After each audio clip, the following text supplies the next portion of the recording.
Le gaz. En 3 semaines, ce gazole a augmenté de 50 centimes par litre, alors que votre propre gouvernement n'avait anticipé que quelques centimes de hausse. Cette crise rappelle hélas qu'un gouvernement macroniste est un douloureux mélange d'imprévoyance, d'incompétence et surtout d'indifférence devant le sort des Français.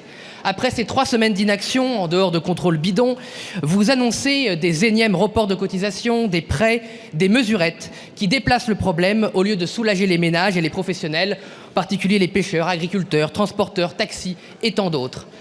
Présidente, mesdames, messieurs les députés, il y a décidément des choses qui ne changent pas. Quand vous prenez la parole, c'est un mélange d'imperfections, d'inexactitudes, de mensonges et de divisions. Vous racontez une fois de plus n'importe quoi. L'État... Monsieur le ministre, Monsieur Tanguy. Monsieur Lescure, vous pouvez éructer, mais vous devez surtout baisser les taxes. C'est ce que veulent les Françaises et les Français. Baisser les taxes. Et pour les stocks, c'est vous qui avez déclaré il y a la vidéo que vous avez fait ça en faveur de l'Asie. C'est vos déclarations qui sont incompétentes. Vous accusez le RN de votre turpitude. Baissez... Elle s'interroge.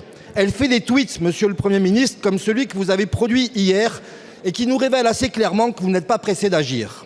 Monsieur le Premier ministre, les Français ne vous tiennent pas pour responsable des événements qui secouent le monde et ne vous reprochent pas cette envolée des prix.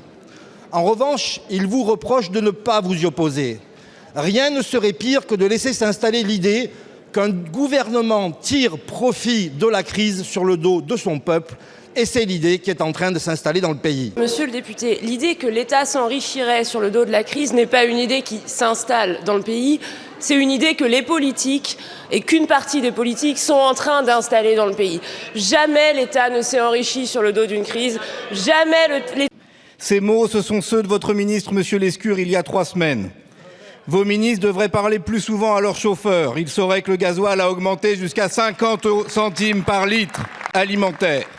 Mais vous préférez protéger les profits des multinationales que protéger le pouvoir d'achat des Français. Vous n'êtes pas le seul, monsieur Bardella aussi est contre le blocage des prix. Une fois encore, Bardella parle comme Macron. Alors, monsieur le Premier ministre, la question est claire. Quand allez-vous bloquer les prix de l'énergie ? Pardon, je vous cherche. Ne vous en déplaise, nous ne sommes pas dans une économie administrée. Voilà, ce sera ma première réponse sur la question du blocage des prix. Vous savez que les distributeurs, que la France importe la totalité de son pétrole brut et une grande partie de ses produits raffinés. Et donc, si vous fixez un prix, mettons que vous bloquez le prix, vous fixez un prix à un niveau inférieur au prix sur lequel on se source sur les marchés internationaux, vous courez tout droit à la pénurie. Et donc... Merci Madame la Présidente. Monsieur le ministre Jean-Noël Barrot, est-ce utile d'interpeller encore sur la situation internationale et particulièrement au Moyen-Orient quand on sait l'impuissance verbeuse et parfois complice des diplomaties européennes face aux tragédies du monde?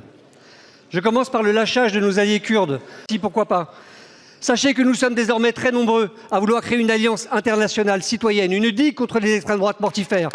Mais face au Conseil de la paix de Trump, il est temps que la France sonne le tocsin du droit international, du développement partagé, de la coopération et de la sécurité collective. Faites-le ou nous serons tous engloutis.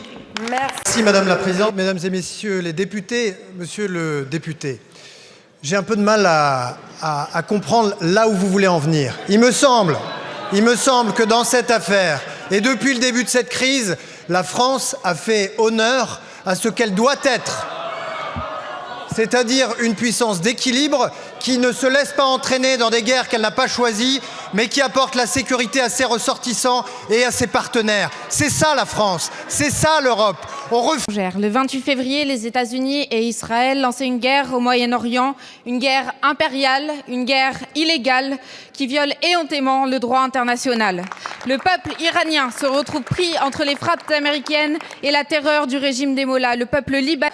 Monsieur le ministre, vous nous déshonorez. Pour vous, la stabilité passerait donc par le plan de paix du président Trump, un plan colonial qui nie la souveraineté du peuple palestinien. Un plan qui s'arrête à un conseil de la paix dont l'objectif explicite est de mettre l'ONU au rebut. Pour vous, l'annonce d'une... Vous êtes le visage d'une France qui s'est oubliée, car toute notre histoire s'érige fièrement contre ce type de lâcheté. La France libre était au service d'un monde libre. Vous servez celui de Trump et de Netanyahou. Alors, avant d'engager le Charles de Gaulle dans une guerre qui n'est pas la nôtre, avant de nommer le porte-avions suivant, quand comptez-vous porter la voix de la France au lieu de faire écho à celle des tyrans ? D'accord. Mais il y a, il me semble, un raccourci que vous faites et qui me semble problématique, très problématique, c'est que le Liban n'avait aucune intention de se laisser entraîner dans cette guerre déclenchée par Israël et les États-Unis, sans but précisément défini, à l'écart du droit international. Attaque auquel l'Iran a répliqué de manière totalement indiscriminée en ciblant d'autres pays qui n'avaient rien demandé. Et voilà.